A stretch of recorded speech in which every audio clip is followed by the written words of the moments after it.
오늘 주시는 말씀은 유다서 1장 24절과 25절 말씀입니다. 유다서 1장 24절과 25절 말씀입니다. 신약성경 397페이지입니다.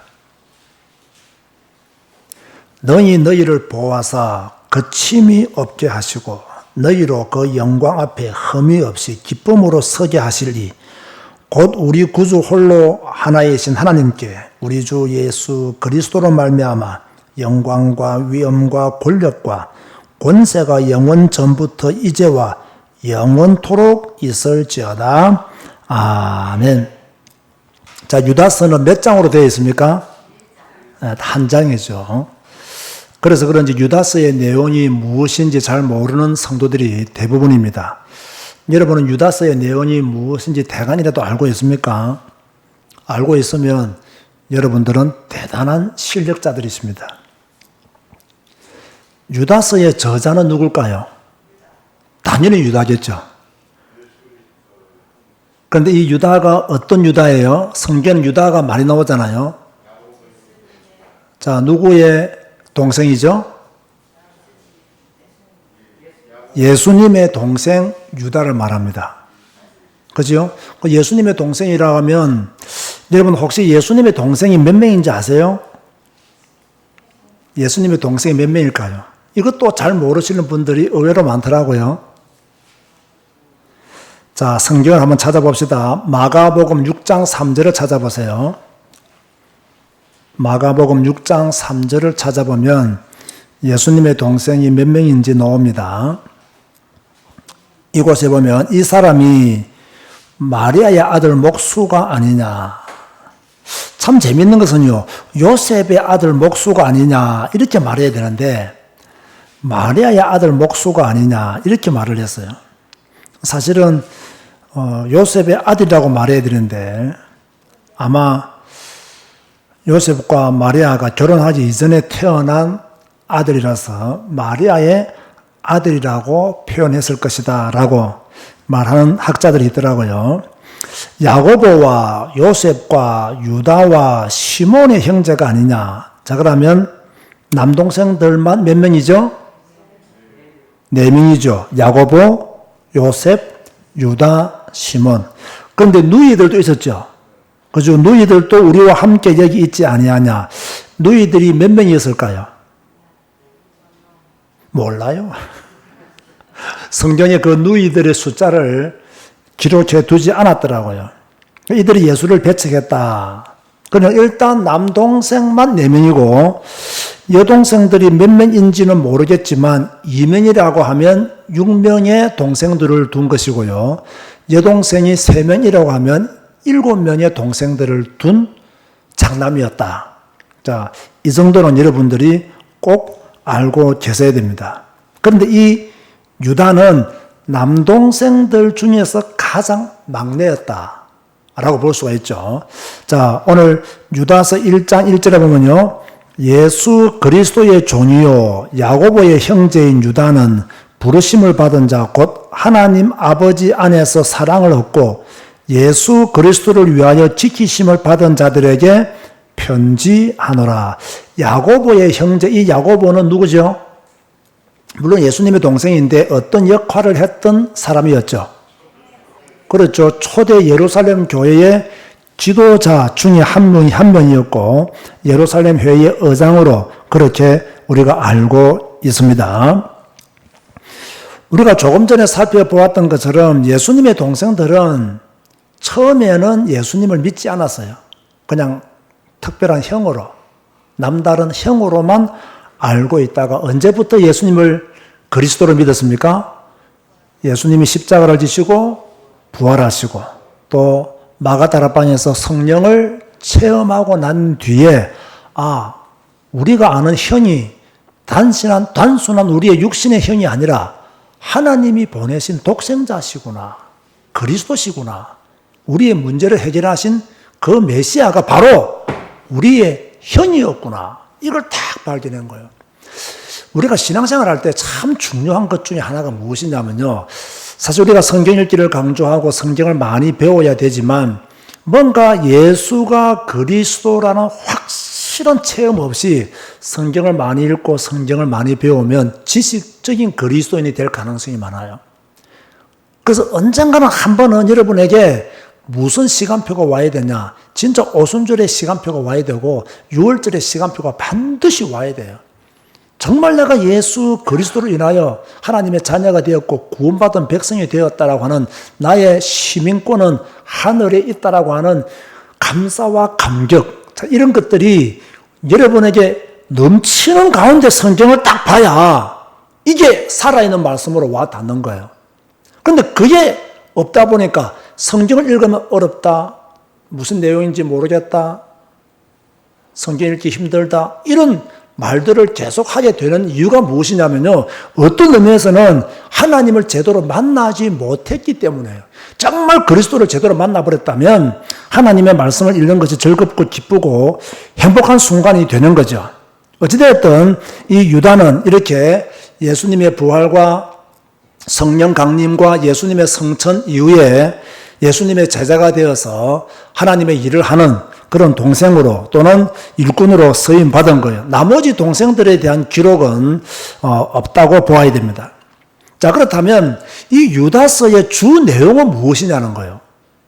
우리가 한 장으로 되어 있고 또 대부분의 목사님들 중에서는 이 유다서를 잘 설교하지 않는 분들이 대부분이거든요. 유다서의 주 내용은요, 그 당시 이 초대 교회 안에 있었던 이단들의 사상을 주의할 것을 권면하고 있는 내용이에요. 자, 요즘만 이단들이 있는 것은 아니죠. 옛날 초대 교회 안에도 이단들이 굉장히 많았습니다. 그런데 이 당시 이단들의 특징이 무엇이냐면 제가 크게 세 가지로 나누면요, 이원론 사상을 가지고 있어요. 이원론 사상. 이 이원론 사상이 굉장히 위험한 사상이에요. 이 이원론 사상이 무엇이냐면요, 영과 육을 분리하는 거예요. 자꾸 영과 육을 분리해요. 여러분, 우리가 살아있는 동안 영과 육을 분리할 수 있습니까? 없습니까? 이거는 분리할 수가 없어요. 내가 살아있기 때문에 내 영이 있는 거고 내 영이 있으면 내가 살아있는 거예요. 그 영과 육을 분리하는 것은 성경적으로 옳은 내용이 아니다. 우리는 다 영과 육을 함께 가지고 있는 존재라는 거예요. 그런데 지금 한국교회에서 전거되어지는 메시지나 또 특별한 이단 사상을 가지고 있는 집단들의 메시지를 보세요. 영과 육을 완전히 분리합니다. 그런데 이것이 잘못되었다는 것을 몰라요. 주로 그들이 인용하는 성경 구절이 영은 유익하고 육은 무익하다, 이런 말씀을 자꾸 인용하면서 성경 전체의 흐름과 맞지 않는 자기들의 어떤 집단의 사상과 교리에 적합하도록 그 메시지를 자꾸 전하는 것이 문제가 되는 거죠. 이렇기 때문에 성경적 기본이 약한 성도들은요, 특정 몇 구절만 딱 바라보고 우리가 성경대로 하는데 왜 우리를 이단이라고 하는지 모르겠다라는 반론을 제기할 수 있어요. 그러나 성경 전체와는 맞지가 않는 거죠. 그래서 우리는 이원론 사상, 영과 육을 자꾸 분리하는 사상은 위험한 사상이라는 것을 알고 있어야 되고요. 두 번째요, 이 초대교회 이단들의 특징이 무엇이냐면 그리스도의 성육신을 부인했어요. 메시아가 사람의 몸을 입고 왔다는 것을 부인했어요. 그런가 하면 세 번째가 무엇이냐면 제가 전에 영지주의 이야기할 때 한번 말씀을 드렸죠. 이들은요, 도덕 폐기론자예요. 우리의 영이 구원받았기 때문에 우리의 육은 어떻게 살아도 된다. 우리의 영혼이 구원받았기 때문에 우리의 육은 세상을 즐겨도 된다. 이래서 도덕 폐기론자들은 쾌락주의로 빠질 수밖에 없죠. 왜? 우리 영은 구원받았으니까 아무렇게 살아야 되는 거, 죄져도 괜찮고 사기쳐도 괜찮고 아무렇게 살아도 괜찮다. 자, 이렇게 말하는 사람들은 이단들이 가지고 있는 어떤 특징들을 그대로 가지고 있는 사람들이라고 봐야 돼요. 지금 우리 한국 교회에도 이원론 사상을 가지고 있는 사람들, 그리스도의 성육신을 부인하는 사람들, 여호와 전인의 여기에 해당하는 대표적인 단체라고 할 수 있죠. 그런가 하면 도덕 폐기론자들, 뭡니까? 우리의 영이 구원받았기 때문에 도덕은 중요하지 않다, 윤리는 중요하지 않다, 이렇게 말하는 사람들이 많다는 거예요. 그러나 제가 전에 말했죠. 여러분 10계명의 1, 2, 3, 4계명을 제외하면 5계명에서 10계명까지는 주로 무슨 내용이다? 윤리, 도덕적인 이야기예요. 부모를 공경해라. 다 윤리, 도덕적인 이야기예요. 그죠? 도덕질하지 마라, 가늠하지 마라, 살인하지 마라, 이 모든 말씀들은 윤리와 도덕적인 말씀이에요. 그래서 온전한 그리스도인은 영적인 규모도 갖춰야 되고 삶의 규모도 갖춰야 된다. 영적으로 바로 서 있는 그리스도인이라고 하면 육신의 어떤 정결함도 거룩함도 유지하는 그런 성도라야 된다는 거예요. 자, 그러면서 오늘 여러분에게 말씀드리고 싶은 것은 첫째, 교회는 이단을 경계해야 됩니다. 정말로 교회는 이단을 경계해야 되는데 우리 한국교회는 뭐 서로가 서로를 이단이라고 정죄하고 있는 입장이기 때문에 성도들의 관점에서 본다면 진짜가 누군지 가짜가 누군지 정통이 누군지 이단이 누군지를 구별하기가 상당히 어려워요. 우리나라 이단 연구자들은요, 자기 교단의 입장에서 성경과 진리의 입장에서 저 운동하는 단체를 바라보고 이단 정죄를 하는 것이 아니라 자기 교단의 이익을 따라서 이단 정죄를 해버리기 때문에 이런 폐단이 한국교회에 많이 일어나게 된 거죠. 어찌되었든 우리는 앞에서 보았던 것처럼 이혼론 사상 또는 그리스도의 성육신을 부인하는 것, 성삼위 하나님 삼위일체를 부인하는 것 또는 도덕 폐교론자들 이런 것들의 사상을 우리는 주의해야 되고 이런 것들이 엿보인다고 하면 이단으로 경계하는 눈도 우리는 가져야 된다는 거예요. 이단 사상은 교회를 오염시켰습니다. 초대 교회도 이단 사상들이 교인들을 오염시켰고요. 지금도 이단 사상들이 교회를 오염시키고 있죠. 이 교회를 오염시키는 방법이 뭐냐면요. 거짓 교사들을 교회 안에다가 침투시키는 거예요. 거짓 교사들을 교회 안에다가 뭡니까? 뿌리는 거예요. 그들이 하는 모든 메시지들이 뭡니까? 좀 성경을 인용하는 듯 하면서 잘못된 해석을 하고 성경을 말하는 듯 하면서 조금 왜곡된 해석을 하고 이런 식으로 거짓 교사들이 교회 안에서 판을 치게 되는 거죠. 그런가 하면요. 결국 이단들은요. 자기들의 배만 불립니다. 다시 말해서요. 탐욕이 가득한 거예요. 그래서 막 헌금을 강조하게 되고 좋은 명분을 내세워서 헌금할 것을 강요하고 그렇게 한 헌금들이 그 목적대로 잘 사용되어지기보다는 엉뚱한 방법으로 이렇게 사용되어지는 사례들이 지금까지 한국교회에 굉장히 많았습니다. 그래서 우리는 이런 것들을 잘 볼 필요가 있다. 그런가 하면 이런 이단들은 시간이 지날수록 집단적이고 양심이 마비되어 버립니다. 자기 집단에서 하는 모든 것은 정당화시키고 합리화시킵니다. 그렇죠? 그러니까 그런 것에 대해서는 조금도 부끄러움 없이 이렇게 창피한 일인데도 창피한 일인 줄도 모르고 그렇게 양심이 마비되어 버리는. 왜? 일단 그 이단 사상이 물들어져 있기 때문에 이단 사상에 빠져 있기 때문에 분별을 할 수 못하는 거죠. 그래서 이단들은 교회를 오염시킨다. 그래서 교회는 그리스도의 제자들을 잘 양육해야 되기 때문에 이단 사상을 경계해야 된다. 자, 큰 두 번째로요. 성도들은 거짓 교사들을 경계하고 경건 생활에 힘써야 됩니다. 자, 경건 생활에 힘써야 되는데 무엇을 중심으로 경건 생활에 힘써야 되느냐? 하나님의 말씀인 성경 중심으로 경건 생활에 힘써야 돼요. 하나님 말씀 중심으로. 자, 그래서요. 왜 우리나라에 이단이 많으냐? 왜 잘못된 교리가 많으냐? 대부분의 이단의 특징이 무엇이냐면요. 사람 중심 신앙이에요. 사람 중심 신앙. 그 특별한 사람, 특출한 사람, 특별한 은혜를 경험했던, 체험했던, 특별한 능력이 있던 그 사람을 자꾸 추종하는 것은 정말로 이것은 이단에 빠질 가능성이 굉장히 많다. 그렇게 보는 거죠. 그런가 하면 특별히 한 사람의 메시지를 신격화하는 것. 자, 이런 것도 이단들이 가지고 있는 특징이죠. 한 사람의 메시지를 신격화하는 거죠. 제가 지금 다른 한국교회 이단들을 다 설명하지 않아도 훤히 보이는 거 아닙니까, 이게? 여러분도 많이 들었던 것이고요. 자, 이런 사람들은 사람 중심 신앙, 어떤 집단의 메시지 중심 신앙은 왜 위험하냐면요. 아까 말했지만요. 이 사람들은 그곳에서 팍 빠지기 때문에 빛과 어둠을 잘 모릅니다. 그곳에서만 말하는 것만 빛이고 다른 사람이 말하는 것은 좀 더 어둠이에요. 그리고 이런 사상에 빠져 있는 사람들은요. 무엇이 선이고 무엇이 악인지를 잘 모릅니다. 자기들만 하는 것이 선이고 다른 사람은 악이라고 생각합니다. 쉽게 말해서 우리만 구원받는다. 다른 사람은 구원받지 못한다. 우리만 구원의 백성이다. 다른 교회 다니면 구원받지 못한다. 이런 사상들은 굉장히 위험한 사상이라고 볼 수가 있는 거죠. 자, 그러면서요, 다른 사람은 철저히 비판하고 정죄하면서 자기들이 따르는 그 사람이 실수한 것은 무조건 용서합니다. 그것도 막 성경을 갖다 대면서 70번에서 7번이라도 용서하라고 했다면서 그 성경 말씀을 갖다 대면서 다른 사람은 절대 용서 안 하면서 자기들이 따르는 그 사람이 뭐 실수하면 무조건 용서합니다.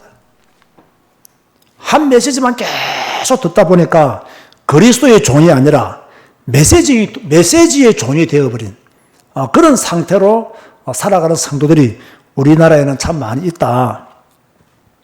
이게 언제 있었던 일이냐? 초대교회 영지주의에 빠졌던 사람들이 그랬어요. 초대교회 영지주의에 빠졌던 사람들이 그랬는데 지금 이 시대에 대한민국에서도 전 세계에서도 똑같은 현상이 나타나고 있어요. 왜 그러느냐? 그때나 지금이나 역사나 사탄은 똑같아서 그래요. 똑같거든, 방법이에요. 그래서 한국교회 안에도 도덕 폐기론자들이 얼마나 많이 있습니까? 보고만 깨달으면 되지. 우리가 어떻게 살든 무슨 상관이냐? 이렇게 말하는 사람들이 있단 말이에요. 그리스도가 중요하지. 우리의 삶이 중요하냐? 그리스도가 있는 사람이라면 그 사람의 삶도 여러분 조금은 변화되어야 되는 거 아닙니까? 변화되어야 되죠. 그런데 복음만 있으면 된다. 엄청난 죄를 지었음에도 불구하고 복음만 있으면 된다.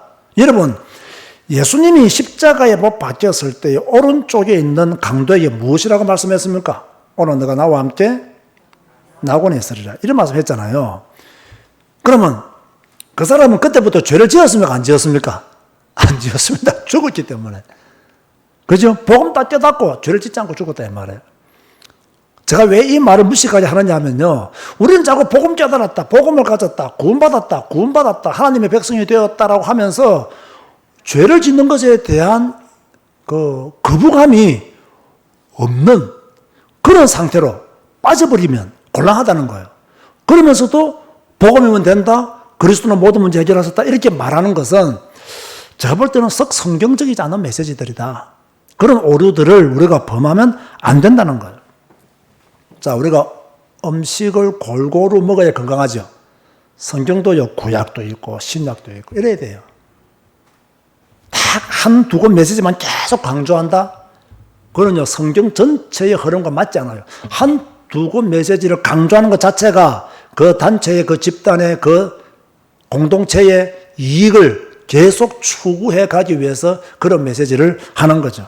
그래서 저는 우리나라에 뭐 훌륭한 목사님들이 많이 있고 유능한 목사님들이 많이 계시지만 어떤 사람을 추종하는 그런 단체들이 굉장히 우리 한국 교회 안에도 많이 있단 말이에요. 참 그런 것은 이단이든 이단 아니든 제가 볼 때는 일단 위험하다. 지금 당장은 큰 문제가 없어도 시간이 지나면 지날수록 문제는 드러날 수밖에 없다. 세월이 가면 갈수록 그 폐단은 일어날 수밖에 없다라는 생각을 저는 가지고 있는 거예요. 자, 그러면서 제가 오늘 여러분에게 드리고자 하는 메시지는 24절과 25절을 보세요. 유다서 24절과 25절을 보면요. 너희를 보호하사 거침이 없게 하시고 너희로 그 영광 앞에 흠이 없이 기쁨으로 서게 하실 이 곧 우리 구주 홀로 하나이신 하나님께 우리 주 예수 그리스도로 말미암아 영광과 위엄과 권력과 권세가 영원 전부터 이제와 영원토록 있을지어다. 아멘. 자, 이 본문을 우리는 송영이다 라고, 송영. 마지막으로 이렇게 하나님을 찬양하는 것으로 앞에서 글을 적어 놓고는 하나님을 찬양하는 것으로 마감을 하죠. 자, 이 기록에서 우리는 반드시 잊지 말아야 될 것이 뭐냐 하면 유다는 지금 이 초대교회 안에 수많은 이단들이 판을 치고 이단들이 미혹을 하고 우리를 걸어서 넘어지게 하고 있지만 하나님은 성도들을 이단의 미혹에서도 보호하신다는 거예요. 자, 이게 중요합니다. 지금 초대교회 안에 많은 이단들이 있지만 영지주의자들이 초대교회를 휩쓸고 있고 수많은 교인들이 영지주의자들이 휩쓸려 가서 도덕 폐기론을 주장하면서 복음하면서 타락된 삶을 살고 있는 그런 상황이 있지만 결국 하나님은 하나님이 선택하신 성도들을 이단의 미혹으로부터 보호하신다. 그래서 24절에 너희를 보호하사 아멘 하시기 바랍니다. 하나님이 여러분들을 보호하시기를 주님의 이름으로 축원드립니다. 하나님이 여러분들을 보호하셔야 돼요. 하나님은 우리를 보호하셔야 됩니다. 하나님이 우리를 보호하시지 아니하시면 우리가요 이단에 빠질 가능성이 많아요. 하나님이 우리를 보호하지 않으시면 우리가 이단에 빠져놓고도 이단인 줄도 모르고 살아갈 수 있단 말이에요. 거침없게 하시고 올무에 걸리지 않게 하시고 그 말입니다. 넘어지지 않게 하시고 그 말이에요. 그런가 하면 우리를 흠이 없게 하실 분은 누구시다? 예수 그리스도시다. 자, 보세요. 지금부터 성경 세 군데를 찾아보겠습니다. 요한복음을 펴시기 바랍니다. 요한복음 6장에 보면 이런 말씀이 있습니다. 6장 37절 말씀입니다. 요한복음 6장 37절. 아버지께서 내게 주시는 자는 다 내게로 올 것이요 내게 오는 자는 내가 결코 내쫓지 아니하리라. 자, 우리를 책임져 주시는 분은 누구십니까? 예수 그리스도. 그죠? 주님께 오는 자는 내가 결코 내쫓지 아니하리라. 그렇게 말씀했어요. 요한복음 18장 9절 보세요. 요한복음 18장 9절에 보면 또 이런 말씀이 나오죠.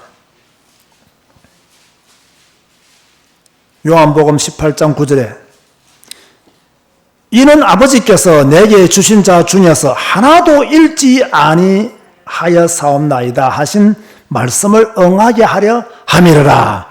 자, 하나님은 우리를 보호하신다. 하나님은 여러분들을 보호하신다. 세상이 악하고 세상이 이상하게 돌아가도 하나님이 선택하신 자를 하나님은 실족지 않도록 역사하시고 인도하고 계신다. 믿으시기 바랍니다. 자, 이 믿음을 가져야 돼요. 자, 다시 요한복음 6장으로 가겠습니다. 요한복음 6장 40절에 이렇게 말씀하고 있습니다. 내 아버지의 뜻은 아들을 보고 믿는 자마다 영생을 얻는 이것이니 마지막 날에 내가 이를 다시 살리리라 하시니라.